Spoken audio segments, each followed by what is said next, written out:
Infrahyoid muscles are also known as strap muscles, which connect hyoid, sternum, clavicle, and scapula.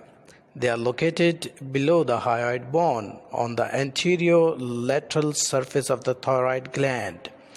Together, infrahyoid play an active role in swallowing through movement of larynx.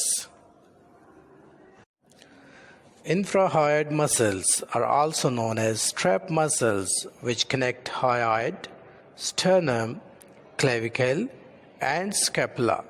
They are located below the hyoid bone on the anterior lateral surface of the thyroid gland.